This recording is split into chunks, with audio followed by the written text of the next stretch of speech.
Hey, friends, we are fearless. Welcome to the podcast. My name is Frances Young, and today I have Sam with me all the way from Innisfil. Woohoo! Sam and I have just been vibing for a whole almost 90 minutes on talking about her human design graph, her health, her fitness, everything about powerlifting to her digestion. So we are both vibing and both having a fantastic time already. The energy is just going to continue. Sam, I have my questions that I sent you via email in front of me. Sam, let's hear about you, who you are. I want you to go on a rant because you are indeed a manifester. Yes, I am. My name is Sam. I use she, her pronouns. Like you said, I'm from Innisfil. I am an astrologer by night, and by day, I'm a gardener. Love being in the garden, love being outside. Even though I'm allergic to everything, I still like being out there and helping people maintain their gardens. I love helping my boss redesign them. One of my favorite things, and I do want to work with plants and astrology eventually in the future. It's a great way to get me into that field. Otherwise, I practice Hellenistic astrology. I just love the structure of it. I love whole sign houses. I know people will argue about Placidus. This is why we gravitated towards each other somehow. Yep. Yeah, mainly Hellenistic astrologer. I do want to get into asteroids as well, but that's pretty much me. I love it. It's interesting how now I didn't even realize until you just said it in this way to bring something up about Sam's human design graph that reads about her, you being allergic to everything and you have the gift of sensitivity. So that's for anybody to just, I've ripped off some random human design knowledge. There are 64 numbers on someone's graph if you're looking at your graph right now.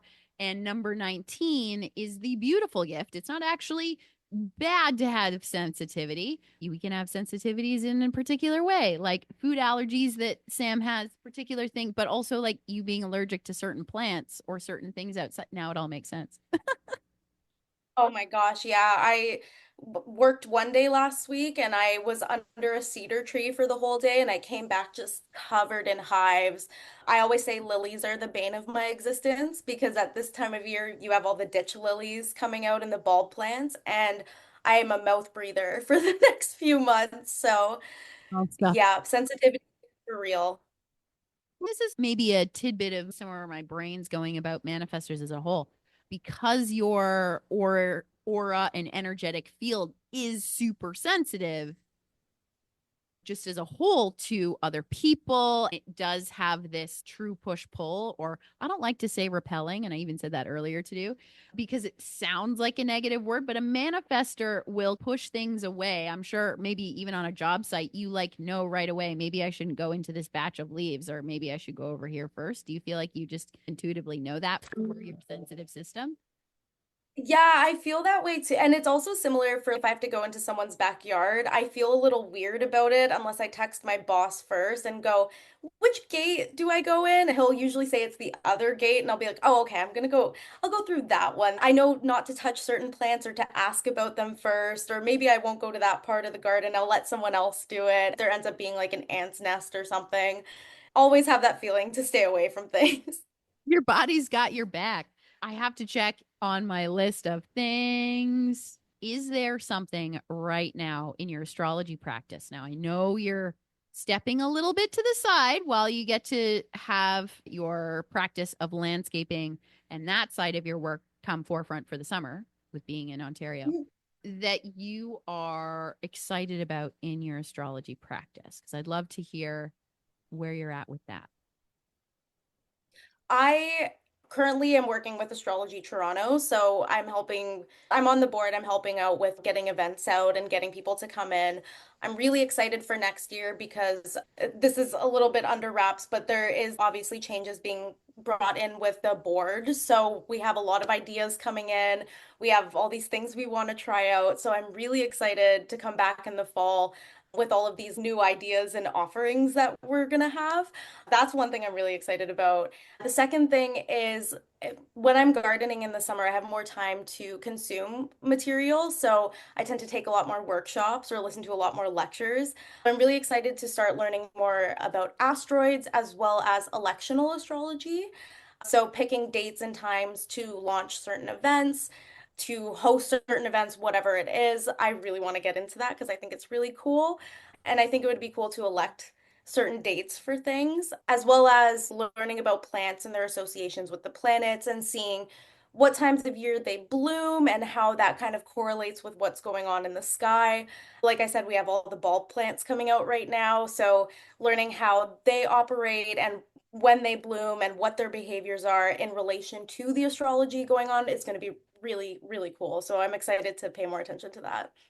Oh my God, you've got like three things that are just like bursting, and you're like, I'm putting this to the side. We are in Taurus season. Mhm. So all of our things are bursting here in Ontario with being in the heart of spring, and all of those bulb plants they've rooted in all Mm, winter. Now here they go. So of course they are coming out in Taurus season. We know this as yeah. like seasonal change as a whole, but to add in the level of zodiac and what that means for a Taurus, they are very grounded.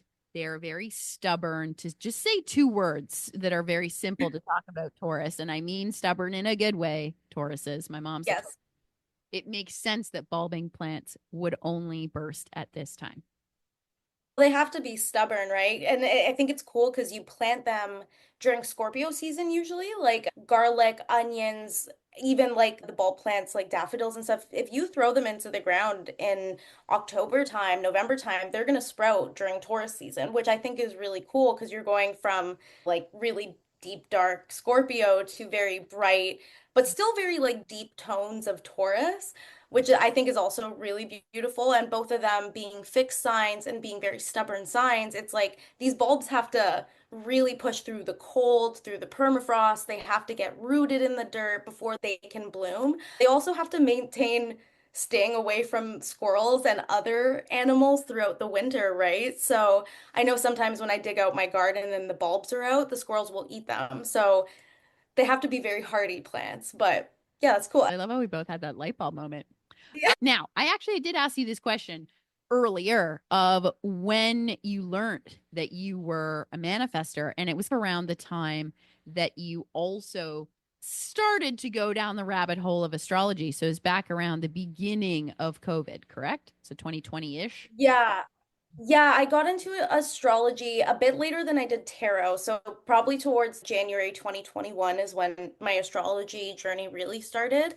Not long after I was listening to a podcast, and I want to say it was the astrologer Kira Taborn with, I believe her name is Kelsey Rose, if I can remember, but she was a human design interpreter and I remember pulling up my chart. The most I remembered was that I have the number five somewhere in there. And then when you came back for the workshop for Astrology Toronto and I pulled up my chart, I was like, oh, right, Manifestor was part of that. I just wasn't sure if I was a manifesting generator or not. So it's been a few years that I've had an idea. It's a language that doesn't make sense to me. So I'm like, I'm gonna stay out of it. This is how I felt about astrology, even though astrology was my way into finding human design. I think I spoke about this a little bit for my lecture and workshop for Astrology Toronto. It was the rabbit hole that I went down to literally only figure out what was going to happen to me. I was concerned of that I'd heard through whether it was a spiritual something on the internet of beware of your Saturn return. You got to learn about your Saturn return. And my Saturn return was 2020. I turned 30 in actually 2022. The beautiful thing about my Saturn return was that was when I found out about human design, actually very close to when it went exact. It was Nice. along the way to then be led to human design. I think it's interesting that you got down the astrology rabbit hole. I learned what astrology was, then human design got shoved in my face, and I went down that hole as opposed to Mhm. astrology, even though you can never stop learning this type of information, which is so fascinating to me. Yeah. For someone who has their IC in Gemini, I'm like, I'm a forever student. I want to learn for the rest of my life. Give me something I can learn forever, and I'm good. And you being a 5-1, the one is the knowledge seeker in human design. You are obsessed with it. I have a 1-3, so I get it. The things that make us excited to any degree, whether it's about gardening or it's about astrology or human design, we're obsessed. Next thing, okay. Prior to starting to also integrate this knowledge to how you think about your health, your routine, how you eat, what have been some challenges, if you feel open to sharing certain challenges, of what has been difficult for you about your physical health, about what I like to say is just health routine. So, how you work out, how you move, how you eat. What have been some challenges for you in your life? I think the main one that we had talked about was my eating habits. I have a really hard time with eating. I forget to eat all the time. I'm also autistic ADHD, so I have a lot of texture preferences. I have a lot of food preferences. I'm also type 1 diabetic and celiac, so there's a big limit on what I can eat. So my eating habits have always been really difficult for me just because I fluctuate so much in am I actually hungry? I don't think I'm hungry. Oh, I forgot to eat. I don't want anything in my body right now.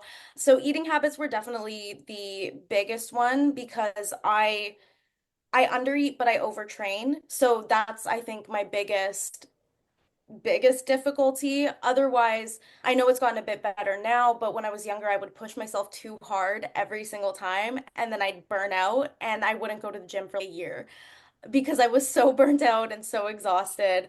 As I've gotten older, it's gotten a lot better. I have a better relationship with movement now. It's the burning out, it's pushing myself too hard. My trainer always makes fun of me and my mom by saying, you just want to jump on to the next exercise, you need to take a break. It's definitely big bursts of energy, not being able to control it in terms of burnout and eating habits. Definitely my biggest issues.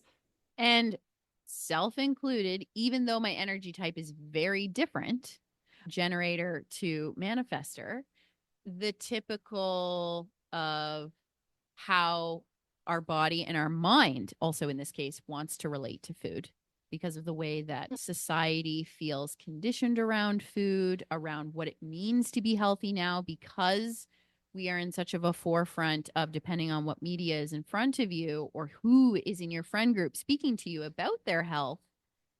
Do you eat enough protein? Do you do this? Are you on the cold plunging? Like, we've got so many hacks to thinking that we know how to look after our body, and legitimately medical tested, we understand these things are good for us methods to how we, in air quotes, should eat. And then now we have this cool knowledge called human design that says this is why Sam burns out in this way and feels that I don't even want to go to the gym for a year. And this is why, with all of these potential sensitivities that her system has, as to why she doesn't like eating at this time. But the cool thing that we were talking about earlier is that we'll say three things for any manifestors listening that they'll be able to relate to at least a couple of them. Manifestors want the thing that they're going to eat. I know you were Yep. vibing on the fact of I didn't want salad in this stuff the other day, but I was okay with having my smoothie, Yep. which is so counter to the fact of how I think I was writing something about digestion for a post myself this week because I'm going to create some content on that. Is nobody tells you we could vibe on the fact that if you want to get lean and if you want to eat clean food, have chicken, broccoli, and rice on repeat. We all know in health and fitness that, yeah, this is going to make you lean as fuck. But if a manifester doesn't want this, it's probably going to be the worst thing for your system and make you feel like shit. Do you have Yep. broccoli, chicken, and rice? Is that a thing? I'm just like throwing some random out, but do you even like that? For me, I was actually saying that that is like my favorite meal because I know it's beige food. It's my favorite vegetable, and I Right? will eat the same thing every single day. But if suddenly one day I don't have broccoli, I'm not eating it. If I have to switch out the broccoli for something else, I'm not eating it. No chance in hell. I'm not touching it because I know that my safe food is those three specific things together. If something changes, nope, not happening. The I don't want is very specific to this is the thing that I want. Yep. If it's not that, fuck it. Yeah. Throw it on the ground. Like that's, yeah. Yep. Totally okay if manifestors have tantrums around their food. I, if you have a toddler and you're listening to this and you're like, fuck, is maybe I should check if my kid's a manifester or not. I have watched manifester children have tantrums, and it's very telling that they're manifestors. It's very interesting. You got to want what you want to eat, manifestors. Like, other energy types operate with that sentence in a different way. For a generator, you have to see the food or physically think the thing. Do I want green beans? Your body's going to tell you yes or no very specifically. We think about it and feel into it in a different way. But for manifestors, you can be like, do I want this? I love how I picked out that random thing of chicken, broccoli, and rice, and that is legitimately your favorite meal and can have it as consistently. I'm such a gym bro for Yeah. that. And that's the gym bro culture of this is how I get lean. I go through phases personally of what I now know for my system as a generator, how I eat, what my specific digestion is, which we're going to get into Sam's as another like third piece of what, we validated for her is correct for her system in its digestion, what she wants to eat. For me, I'll go through periods where all I want is potatoes. And then all I want is rice. And then all I want is oatmeal.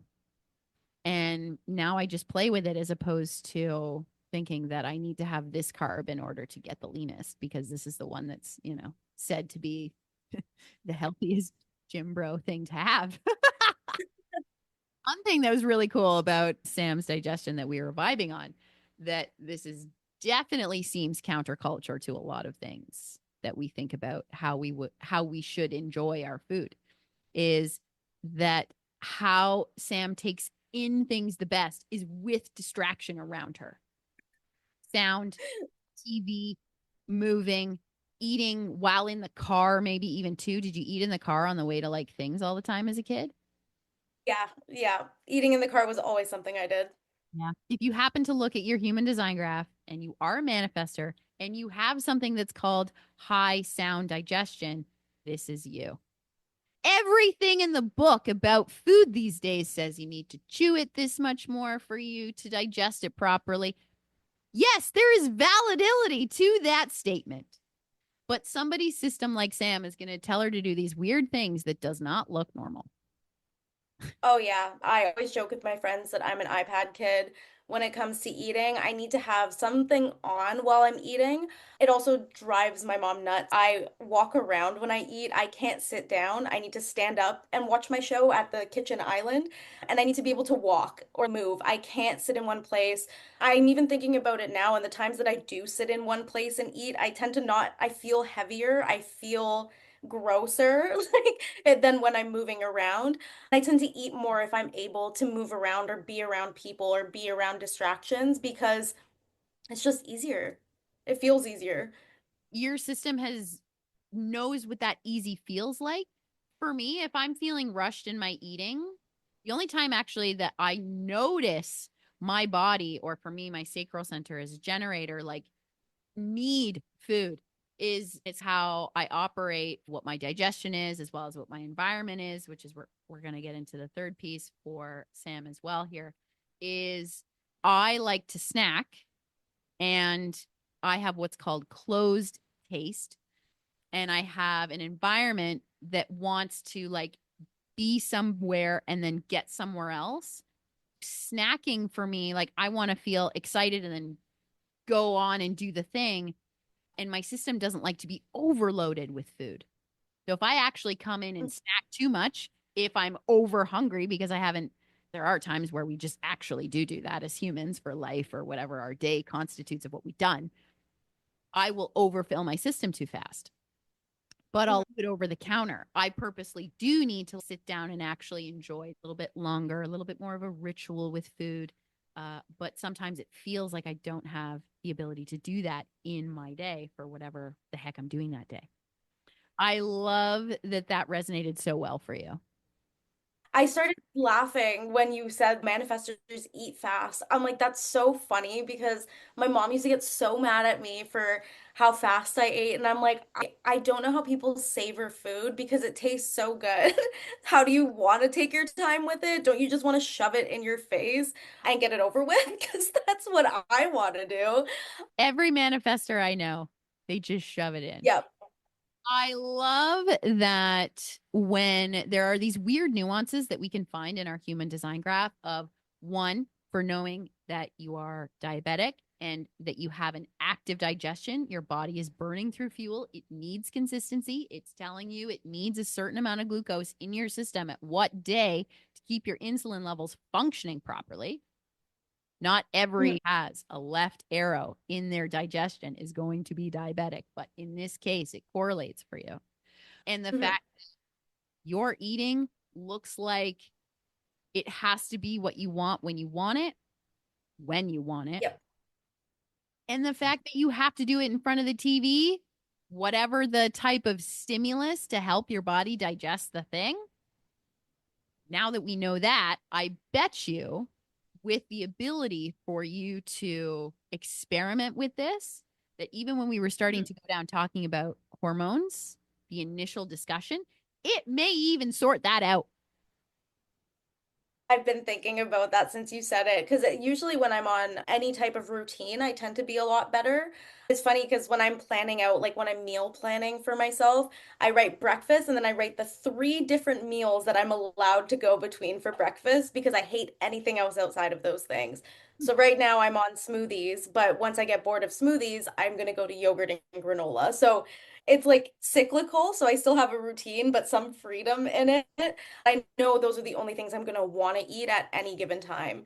Otherwise, I'm like, don't put any food near me. It has to be accessible. I have to be on the move. Like cheese strings, perfect. Anything that's in a wrapper, let's go. If Yes, I have to drive and eat, it's got to be a fucking wrap. I don't have to prep it. Perfect. And kind of the third piece that nobody, at least I would say, talks about with human design relating the digestion of our design and the environment of our design, we still want to be eating in places that make us feel good. Our environment in our human design graph shows us the types of environments that we have our ahas, but that our body also just feels good in. Sam and I happen to have the same one, but just reversed the man made and the natural version of it. Sam and I both have shores, which our body loves an environment in which we are in an environment. I'm on my couch, but I can see something else. I can see the Yep. different side because I have a window to my right. We are the people that love to be the window seat on an airplane. Like the I never have, never will. Even if I know that that particular flight, I'm trying to drink as much water as possible and I'll be going to the bathroom a million times. I don't care. I'll climb over people, whatever.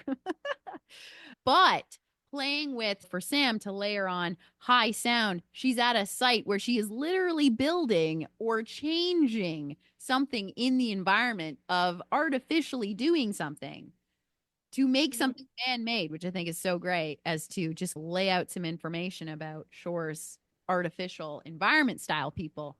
Let's get you in your car and blast the tunes while you're eating your lunch that day. Or if your boss happens to come to site, go and interact with them for a hot second while you're eating, before you go back to putting in the new flower bed. You were like, okay, the change in this sounds good. I feel like there's a certain amount of routine for manifestors that they like it, but then they don't at the same time because there's got to be this change. There's got to be this burst in energy. I love that you are astrology by night and something else by day. That's also like this change in this burst for you as well. 100%. Honestly, since we talked before, I've been thinking about it and I've been going back in memories of being a kid and going to day camp during the summer, and I hated eating on the grass. I wanted to be in the pavilion at the like tables or I wanted to be inside. Even now, I don't like sitting on patios too much because I like to be inside.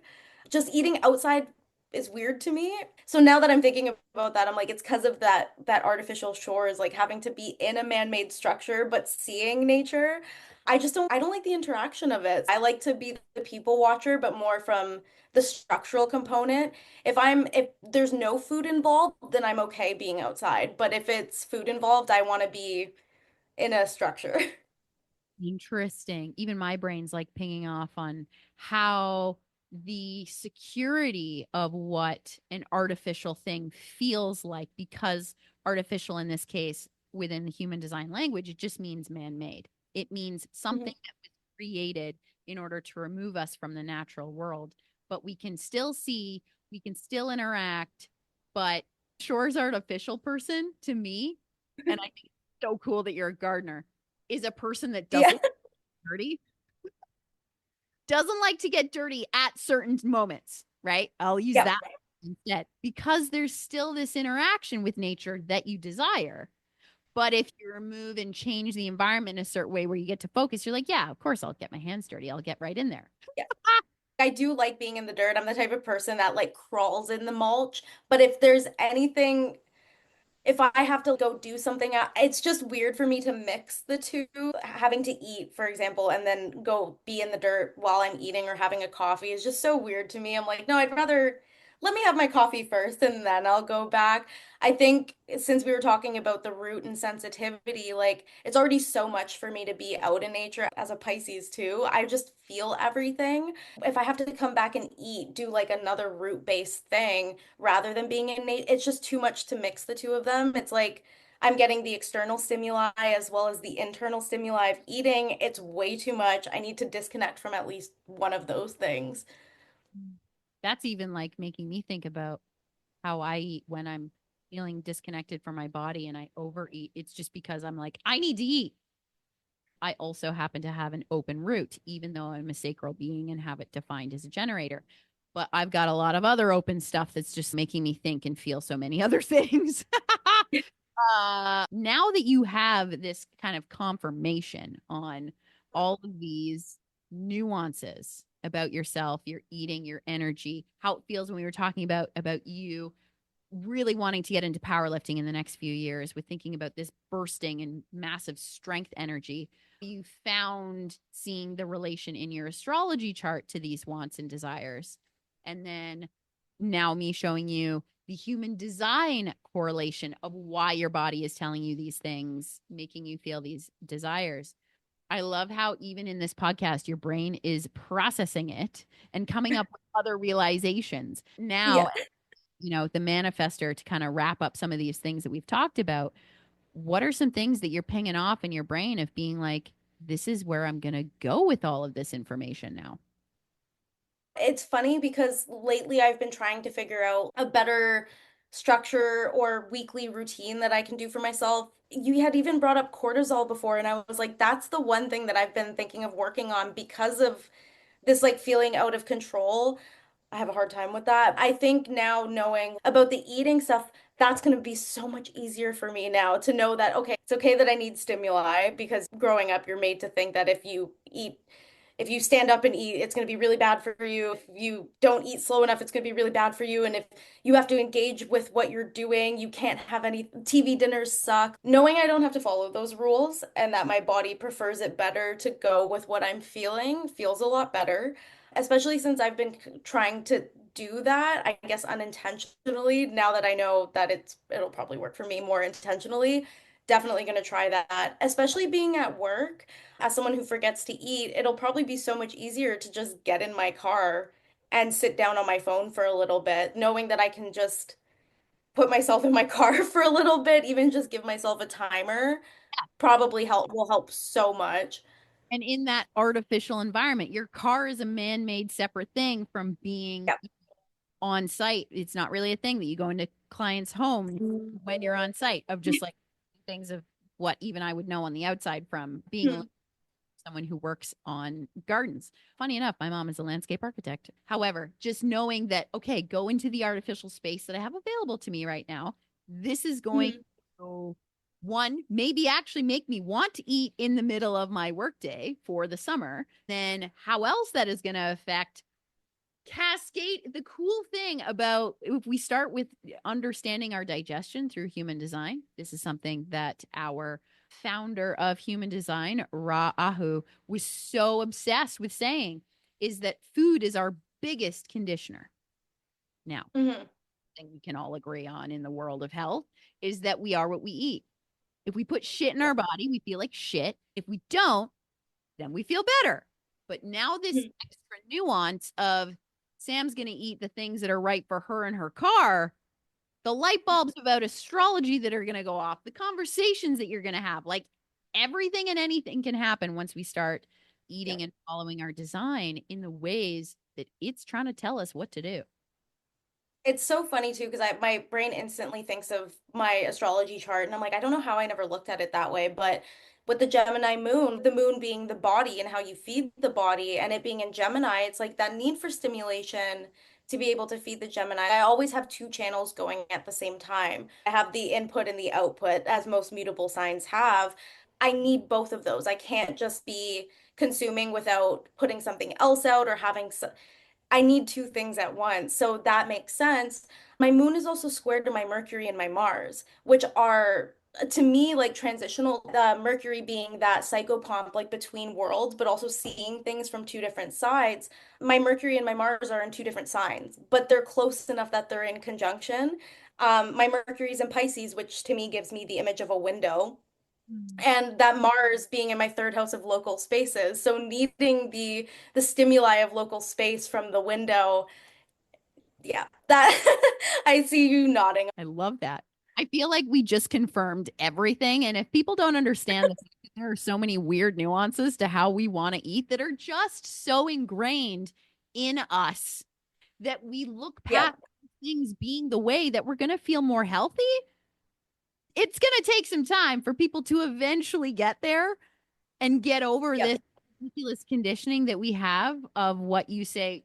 I felt that I was given the same conditioning. Let's all eat at the table. Let's all do this. yep. Maybe my dad had high sound digestion because he was always wanting to eat in front of the TV too. I actually don't know because I don't know my dad's birth time. However, it could be. It's kind of bonkers when now that this information is out there, how I knew we needed to connect of how our astrology connects. We both know Sam is, but two, that for just naturally, you were someone that is super into investing in her body, understanding what it means. And then to now have this confirmation for you, I'm like, let's see where Mhm. Sam goes, yo. Like, who the fuck knows? I'm so excited for you to use this knowledge. Thanks. Yeah, it's funny you were saying about how your dad likes to be in front of the TV too. My mom and my brother are both Taurus moons, so they're very, very invested in what they're eating. My mom likes to make different food every single day. My dad and I are both air moons. My dad's a Libra moon, I'm a Gemini moon, and me and him are both like, I want to eat the same exact thing every single day because I know that I like it and I'm not venturing out of that. It's on a routine. He also is the same thing. He undereats like I do because we just don't think about it. But we also both sit in front of the TV and are like, why do we have to eat all together? Like, that doesn't make any sense. We all have different schedules. I'm definitely going to figure out what their design charts are because I'd be interested to see as well. When we start understanding the dynamics of our family and then we start understanding the dynamics of a partner, it just clears all of the things up as opposed to feeling any type of resentment, feeling any type of, well, why don't you? That Yep. allows us to let somebody be who they are and love them for who they are that much more than we already also have the culture around you got to love the person for who they are type of Mhm. mentality, right?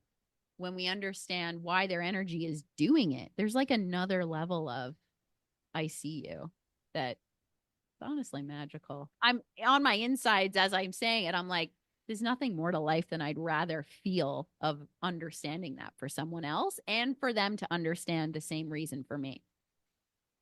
I always say, like, I got into astrology because it helps me understand people a lot better. It's an easy way to figure out, okay, why do you communicate that way?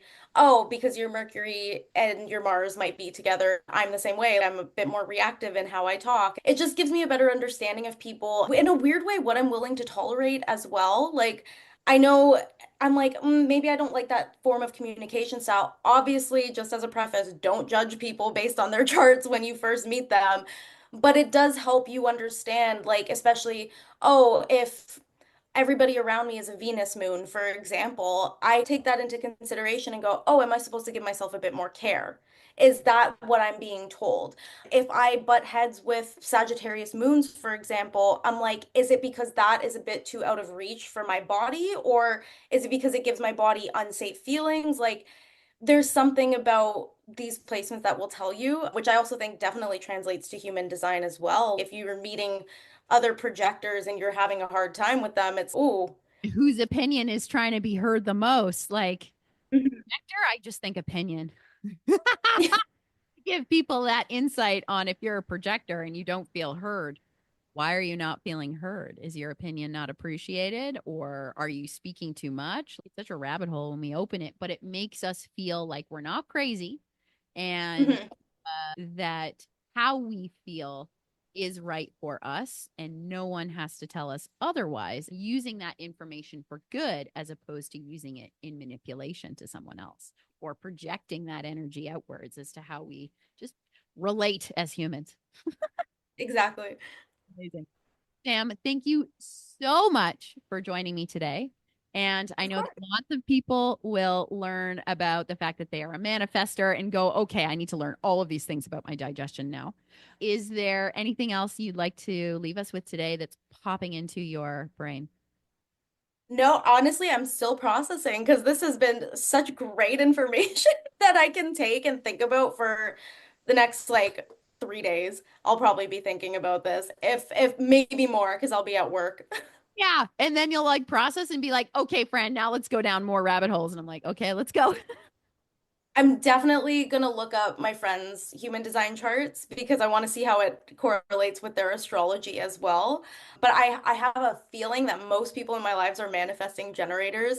I don't know how to explain it, but I have a feeling that's what's going on. You're like, amazing. Thank you again. And I always like to finish with a little reminder for everybody that you are fearless.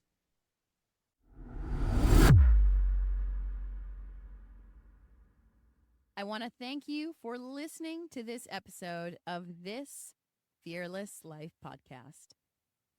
In the show notes below, you're going to find everything you need to know with regards to getting in contact with me. If this has inspired you to book a reading with me to learn your human design, book a personal training session or stretch therapy session, we can also talk about human design during those sessions. However, you want to work with me, I'm here. All the information, again, is in the show notes. If this episode has a guest, all of their information is also in the show notes. Now, I never like a podcast that has an intro that's like, these are my ads and this is the thing and this is a da da da. And now I did that for my first 3 seasons. And now we're putting it at the end because that just feels a little more me. So, the last but not least, hasta la vista of the day is I'm going to see you soon, honey. You're going to go to my website, www.thefearlessprojectltd.com. And if you don't know your human design energy type, there's going to be a graph on that page. You're going to put in some information. It's some birth information, just so you know.